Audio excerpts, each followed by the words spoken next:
Vodiylik ustakalarimizdan profil konteynerdan tom yopish ustachilik xizmatlari bor ekan. Aka, tom yopish ustachilik xizmatlari nech puldan boshlanadi?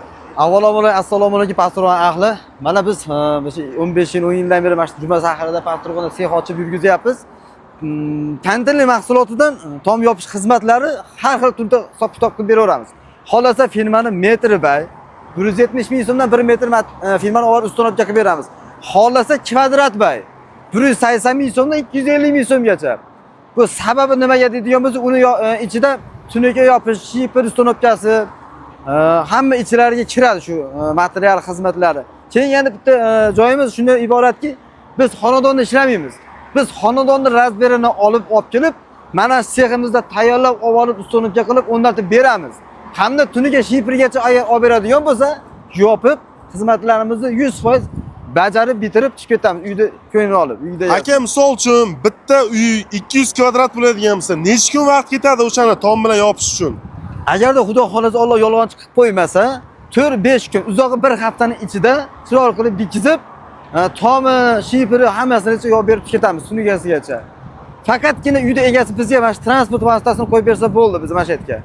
Mana shu firmalarni tayinlabmiz, bitta shalanda yoki bir o'zini maxsus mashinasi bilan kelsa yuklaymiz, olib ustonovka qilib beramiz. Mustahkamligi qanday, profildan ustun taraflarini aytib bersangiz. Hozirgi kunda to'p talabga javob bergani hamda ko'p joylarda biz obyektlarni bitkizib, hamda endi katta mana Samarqandda Kimyogarda endi 25 metrlik, 23 metrlik zavodlar qurganmiz. Shuni hisobiga shekilli shuni talabga javob shunchalik ko'p bo'lyaptiki, hamda bir hamsoya qo'shnisiniki bitkizgan bo'lsak, ishimiz ma'qul kelib, lomboz ko'taramiz deganlarga borib lomboz qilgan joylarimizni ko'rib, 3-4 yildan beri yashab, 5-6 yildan beri yashab ko'rganlar qiziqib yana zakaz qilishyapti kelib. Aka, endi buni garantiyasi qanaqa bo'ladi? Обязательно chiroyli savol bo'ldi. Chiroyli savol bo'ldi deganim sababi, agarda tabiiy ofat birdaniga kelib yonimizda mana ugonnidan bo'lgan firmamiz turib, agarda bizning mahsulotimiz tashavvuri bukiladigan bo'lsa, bizda ayb. Agarda tabiiy ofatda ugonniga ham bizni ham material keladigan bo'lsa, u tabiiy ofat biz hech narsa qilib bera olmaymiz.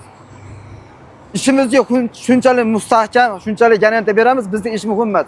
Bizga doimiy klient ham ish sifat kerak bizga. Birinchi o'rinda shu. Nasib bo'lsa akalarimizni telefon nomerlarini pastda qoldirdim. Telefon qilib, ustachilik xizmatlaridan foydalanib, uyingiz tomini arzon yopishingiz mumkin. Shunaqangi arzon narsalarni ko'rish uchun esa Arzoni qayerda kanaliga obuna bo'lib qo'ying.